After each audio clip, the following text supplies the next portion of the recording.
E delta and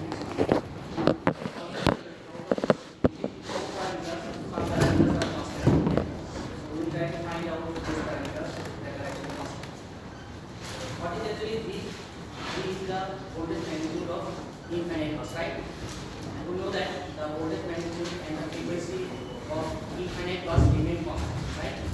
That's why you can say that our V is constant. Then X12, what is X12? The transfer reactance or the reactance in between node 1 and node 2. That is this reactance, right? So once the line is built or installed, this X12 will be fixed. You can add or you can increase or decrease the reactance once the line is established, right? And you can easily determine this X12 from the manufacturer package. So we can say that this X12 is also constant. Then what is E prime? E prime means the generator internal induced EMF. This is the E prime. This is inside the generator. From your machine 2 course, probably you have studied this formula, right? What is the formula for EG? Can anyone say what is the formula for EG? What is the formula for this? It is actually the phi capital N P Z multiplied by 60 A. What is phi? Phi is the flux due to the DC excitation, and N is the speed of the rotor, P is the number of poles, Z is the number of conductors, and K is the number of parallel flux. Okay. So once we build one machine, after that the number of poles P, Z, and A, these three parameters actually remain constant for a particular machine, right? That's why you can replace these three terms with a constant parameter, that is, let's say K. So our new equation will be K phi N divided by 60. Because we know that for a particular machine, the number of poles P, number of conductors Z, and number of parallel flux A will be constant, right? So this K is the constant value which replaced this P, Z over K. Now let's talk about the N. N is the rotor speed, right? So if you remember that actually we are studying the classical model of synchronous generator, right? And for this model there are some assumptions.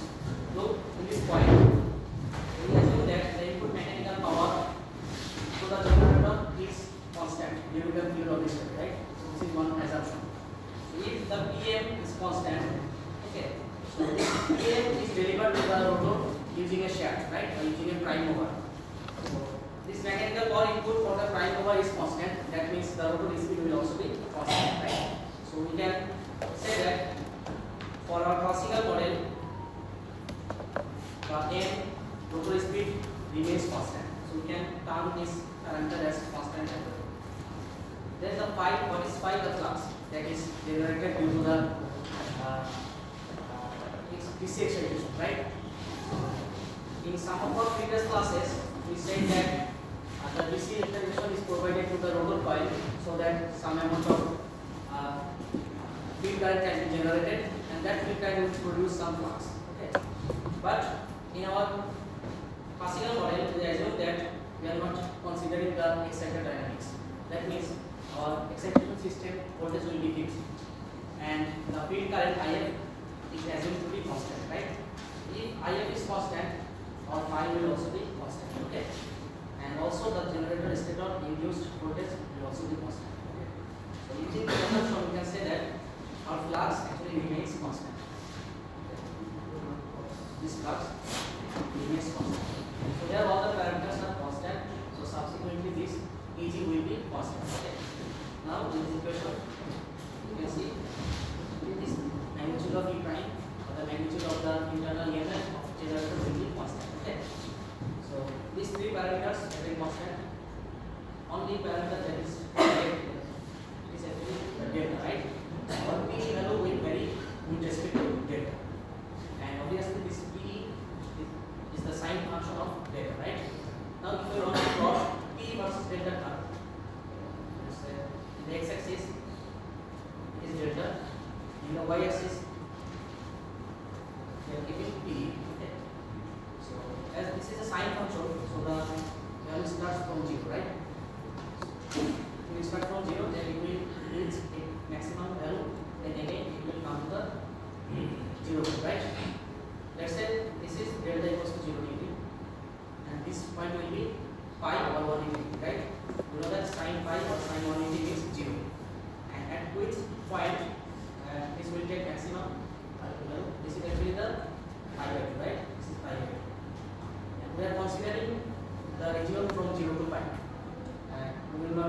beyond this pi. Why?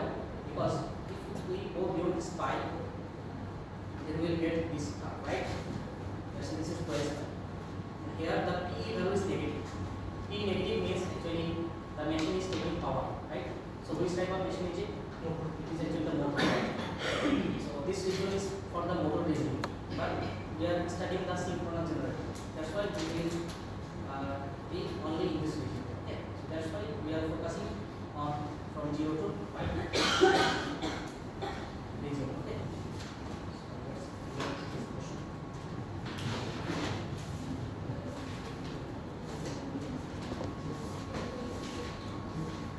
Now, in this region, there are actually we can split it into two portions. So in this portion, in this region, you can see that whenever delta increases, P also increases, right? So at delta is of 0 degree, it is 0. Then the P increases in the increase of delta, and at delta equals to pi by 2, the P gets the maximum value, right?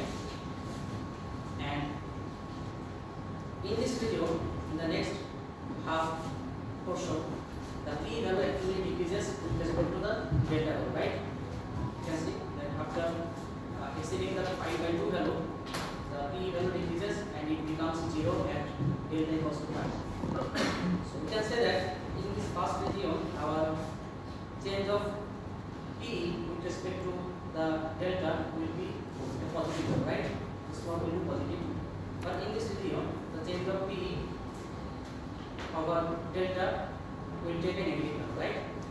Are you clear? This is negative value. Okay. That's why this is the point of separation, right? So this point should have a specific name, right? So we will see that one in the next slide. But before that, let's say this is our maximum, right? What is the maximum value of this P? Can you answer by looking at this expression? What is the because the sign will be 1. So this P E max will be nothing but the magnitude of E prime, magnitude of V divided by x1, right? So actually this term is the P E max, right? So we can rewrite this equation like this: P E max multiplied by sin delta. Can you write like this? Now this point I am talking about, this is the point actually where we get the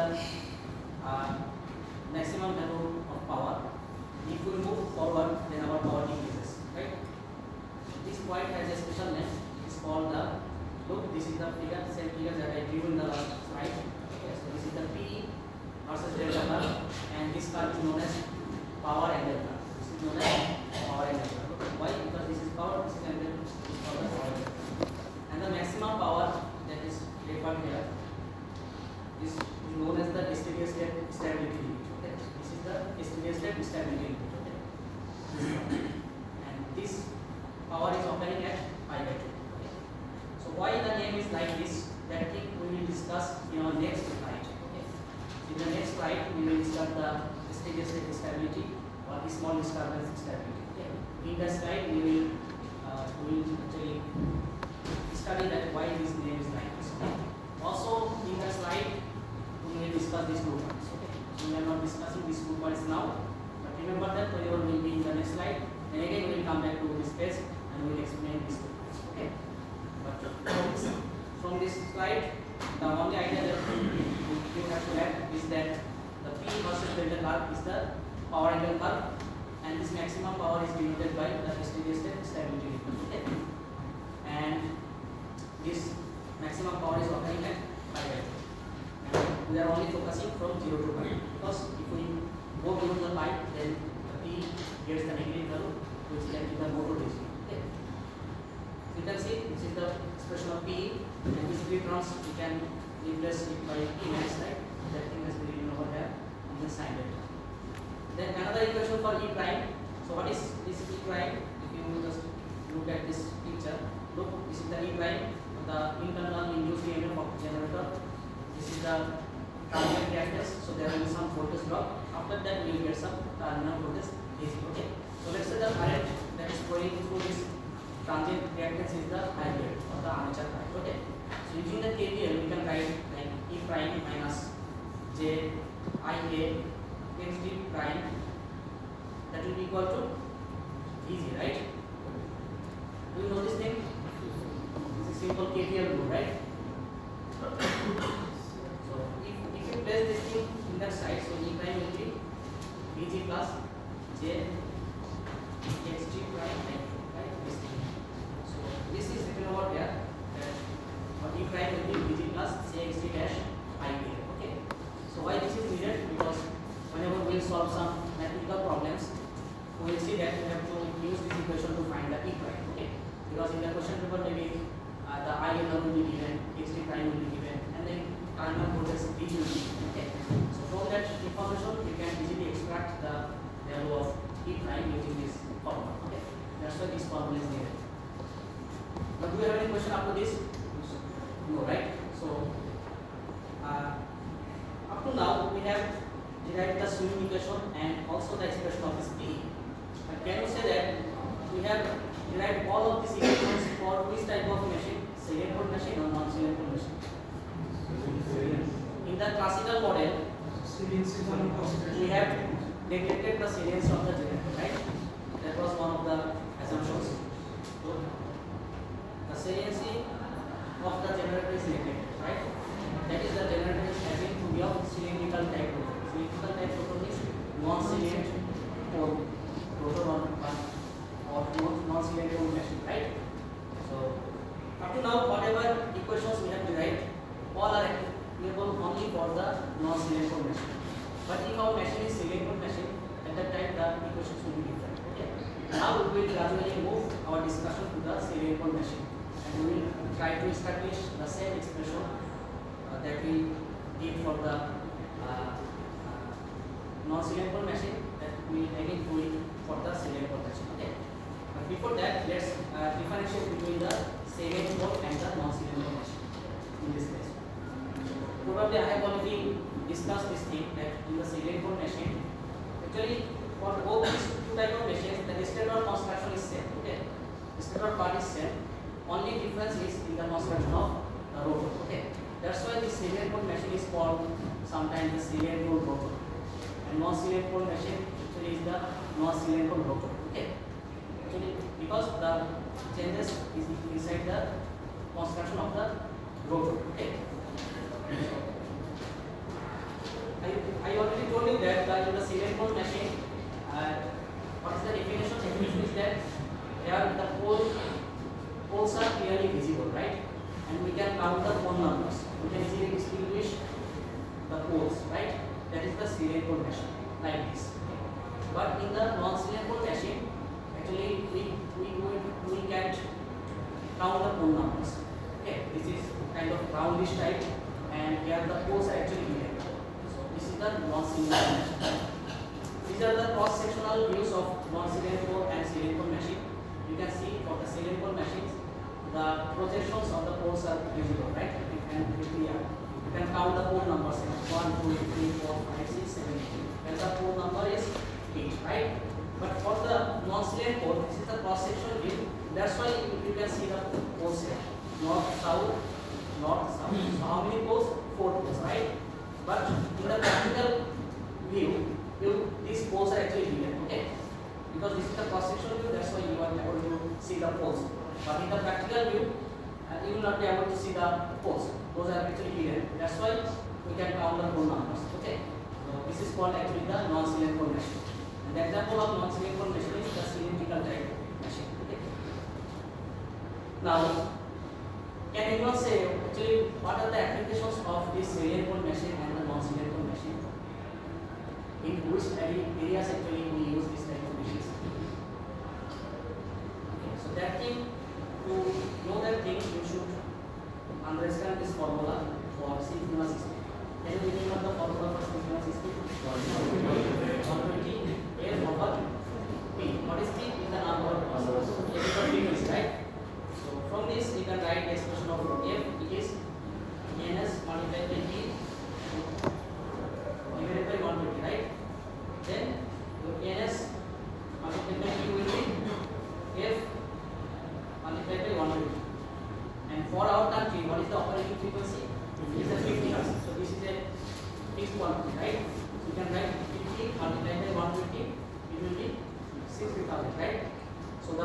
multiplication of NS and P will be 60,000.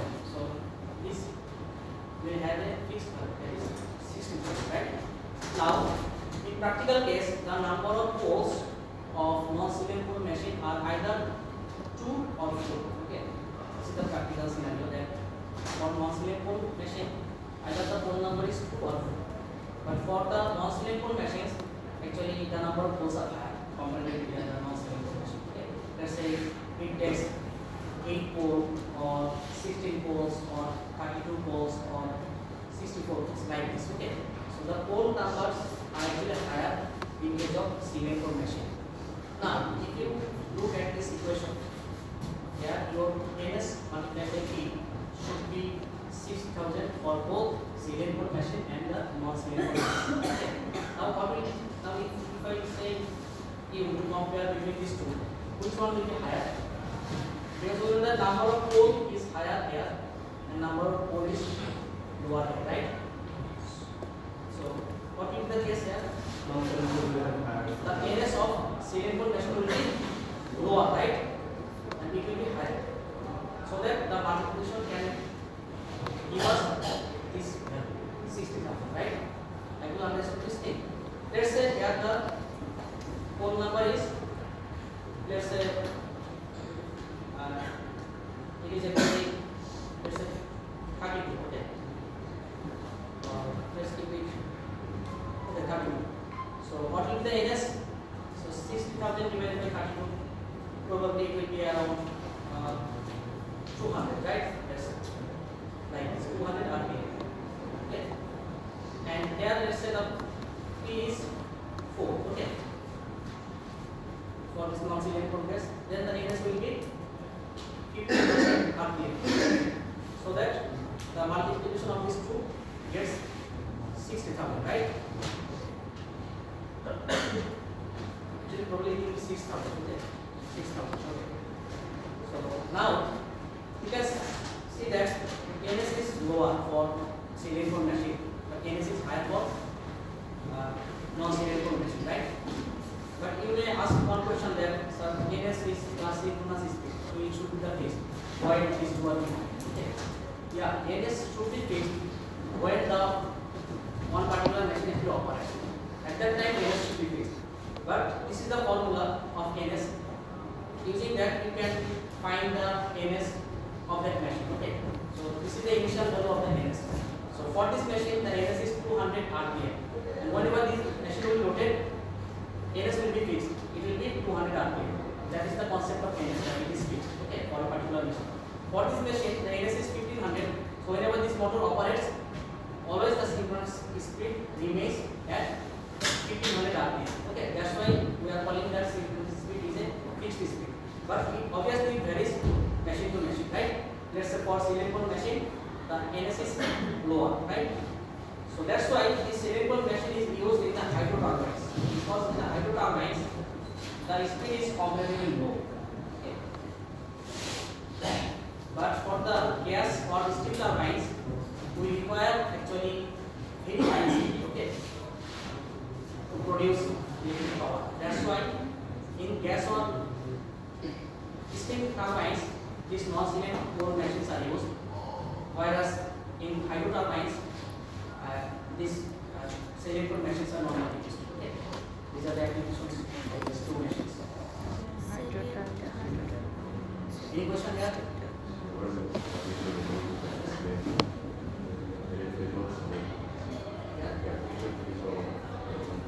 Here you can see that the speed is comparatively lower, right? So this type of machine is used in hydro turbine, because in hydro turbine normally the shaft speed is not that much high comparatively with the gas or the steam. Okay. The application of non-cylindrical. For non-cylindrical application is, you can see that here the speed is higher, right? In gas or steam turbines we require very high speed. That's why in gas or steam turbines these non-cylindrical machines are not used.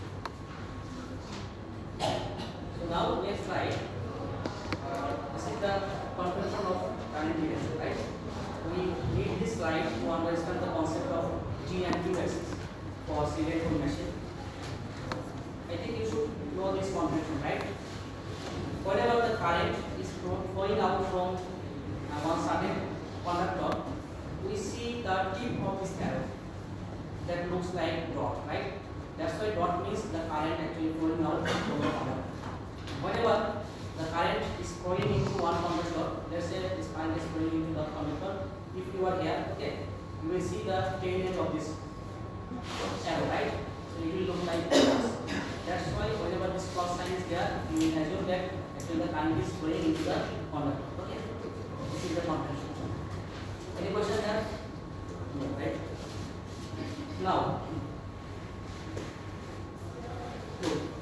the center one, the center construction is the rotor. Okay, which type of rotor is it? It is actually the second pole rotor, because you can easily count the pole number.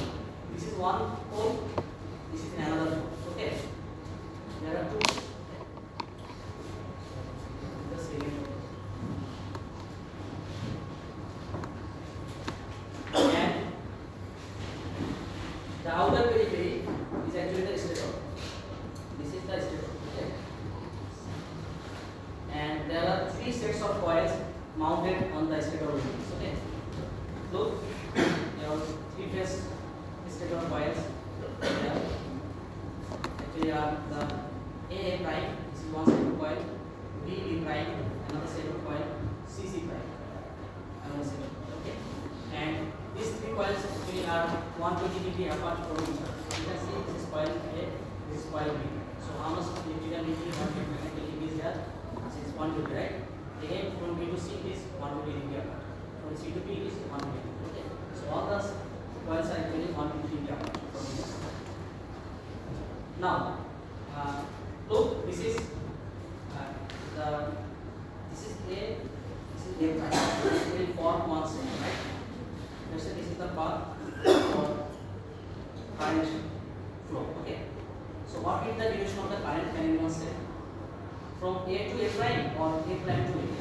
It will be from A to A prime. Why? Because this dot means the current is flowing out. So look, the current is flowing out, and cross means here the current will be flowing into this cross, right?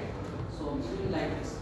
Now, whenever there is any current, okay, we can get some magnetic flux across that current, right?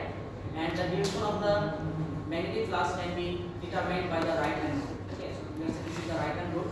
So if you place the thumb finger of right hand across the current direction, then actually the other four fingers will give you the direction of the magnetic field lines. Okay. So let's say this is the current direction, and the other four fingers will give you the direction of the magnetic field. Okay. This rule is actually vice versa. That means if you place the four fingers across the current direction, then the right thumb will give you the direction of the magnetic field. Okay. You can use this rule in any of the way. Okay. Let's say here the current is flowing in a straight path, right? That's why we can represent it or we can locate it using the thumb, right? But whenever the current will rotate in a loop, okay, at that time we will represent or we will locate the current using these four hands, four fingers, and the thumb finger will give us the direction of the magnetic field. Okay, so that means you can use this rule in any way. Okay, for the convenience. Have you understood that actually what I am trying to say here? Now look, this current direction, right? So if I place my right thumb here, okay, like this, other four fingers means this direction, right? So the magnetic flux lines associated with this current will be from left to right, right? That is represented by this A-axis. We have a confusion here, right? So this is the A-axis, is the magnetic field lines for the current flowing from A to A prime. Okay. Then let's say for B to B prime, the current direction will be like this. Okay. If you place your finger across this, okay, look. So what will be the direction of the magnetic field line? It will be upward, right? this D axis. So D axis will be the magnetic flux lines due to the current flowing across P and P prime coil. Okay. And for C and C prime, what is the current direction?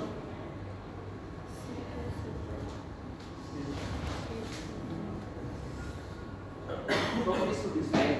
So if you place your right hand look like this, okay, so you will get the magnetic flux lines at the C axis, okay. So likewise, actually for these three sets of coil, you are getting A axis, B axis, and C axis. These three are the three magnetic field lines due to the state of coils, okay. So look for A, B, and C. These three we are getting, okay. Now this stator, will it move or will it be fixed? This stator part will be fixed, right? So these coils are mounted on the top of the stator, right? That means these coils will also be fixed, right? If the coils are fixed, will there be any change in the direction of this A axis, B axis, and D axis?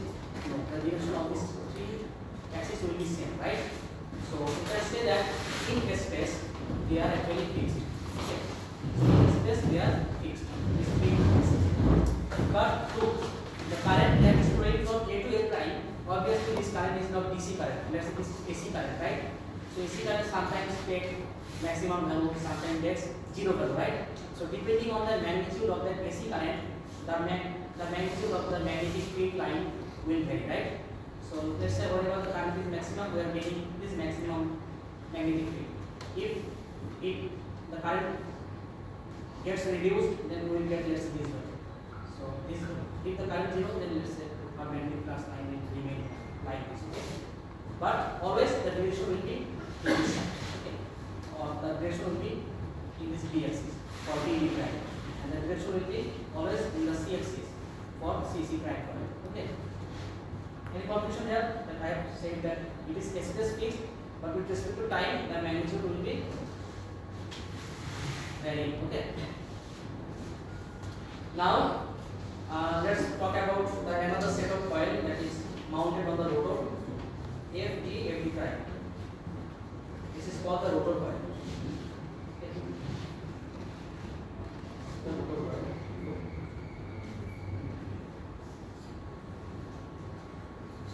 Is FD prime. There is one dot, one cross. So this form, actually this form one set of coils. So the current direction will be like this, right? From this to this, okay?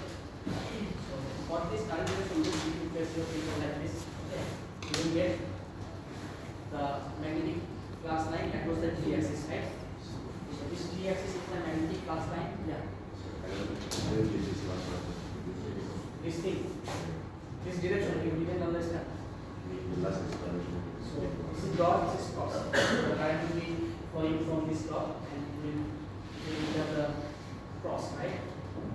Okay. Now place your finger like this. Okay. Yeah. So this coil is the rotor coil. This is mounted on the rotor. Okay. So FD prime is the rotor coil. And this is the current direction. And for this current, you are getting the magnetic flux line across the D axis. Okay. This is the called the D axis, but why this is called D axis? The full form is the direct axis. Okay. So what is the significance of this name? Direct axis means that actually this axis, D axis, gives us the rotor position. How? Look, this axis is passing exactly at the middle of the rotor, right? If we extend it in the middle side, then you will get that this D axis actually are splitting our rotor into two equal portions, right? So this is actually taking the rotor position. Okay, that's why it is called the direct axis. Okay. Now this rotor obviously will not be fixed, right? It will rotate. So whenever this rotor will rotate, this coil will also be rotating, right? Because with the rotor. So this D axis will be fixed here, or also this D axis will be changed, right? So this D axis will also change. That means in space this G-axis is not fixed. It can change the direction, right? Whenever the rotor will change, this G-axis will change. Okay. Then with respect to this axis, there is another axis that is called the U-axis. That is known from this quadrature. What is the meaning of quadrature or quadrant? It is something that is related to the 1/4 of one cycle, right? So if one cycle is equivalent to 360 degree, so quadrature means how much degree? 90 degree, right? So that's why you can say that the Q is 90 degree apart from the D axis. Okay. So it is in the anti-clockwise side, and the angle difference is 90 degree. So this Q is 90 degree apart from this D axis. And it is called the quadrature axis or in short Q axis. Okay. So any confusion there? No, right? Now there is only one thing, that is theta time. So what is theta time actually? Can you remember the theta time from your previous classes? Theta time is the rotor position with respect to difference. So this is the theta time. The angle difference between rotor and the stationary reference. Obviously this rotor is rotating, that's why this theta time will take and ever increasing value, right? Always the value will increase. So similarly, this theta time and that theta time are actually the same. True?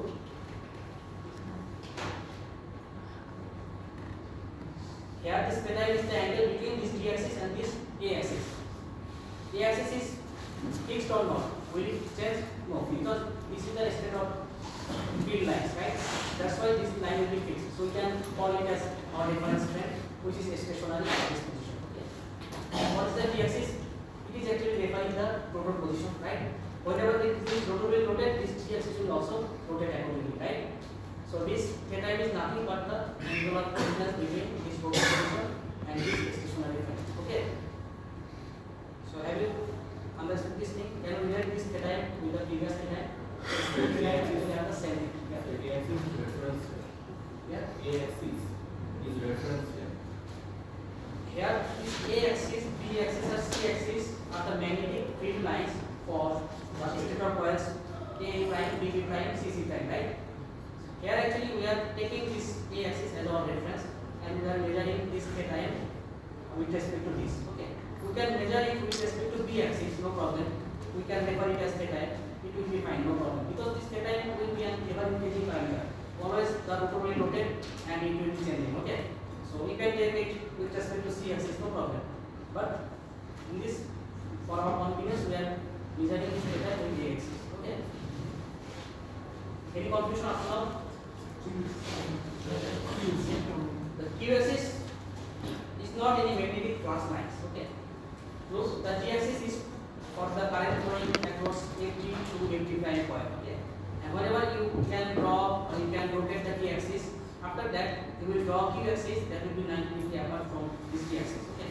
Either it can be anti-clockwise or you can set it at clockwise direction. Okay. It doesn't matter. You can set it here as well. Okay. We will see that what is the significance of this Q axis. We will see it a little bit later. Okay. Something regarding the change in longitude of the field generated by the stator. Yeah. Could you say something with respect to the change in magnitude of the field generated by the stator? The D axis. For the A. Okay. Yeah. So I said that the position will be fixed here, but their magnitude will be changing. Why? Because the current that is flowing from A to A prime, that current is AC in quantity. Okay. AC current means the current magnitude will be changing, right? So depending on the current magnitude, the magnetic flux magnitude or magnetic field magnitude will be changing, right? So any question there? So this thing will come in your exam for sure. Okay. And in the question paper there will be only this rotor, then this stator and this coil. Let's say these three sets of coil for stator and this rotor coil. Then we have to draw the A axis, B axis and C axis. Also the D axis and the Q axis. Okay. Obviously the coils will not be in these places. Okay. It will be in different places. Also this rotor will not like it. Maybe it will be shifted to other directions. Okay. Then whatever the diagram is there, it will be using on the diagram, you have to draw the y-axis, b-axis, q-axis, g-axis. Okay. It will come for sure in the midterm or in any of the cases.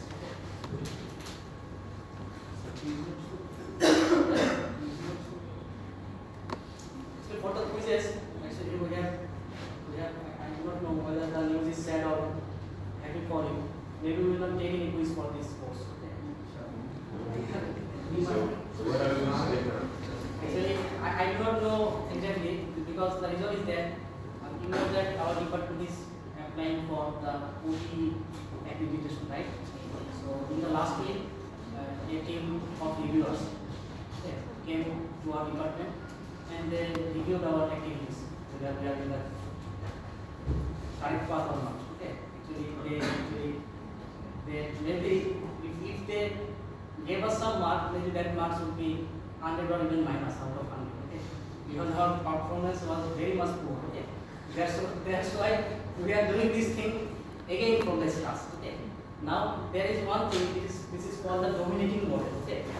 So let me share this thing. Actually, for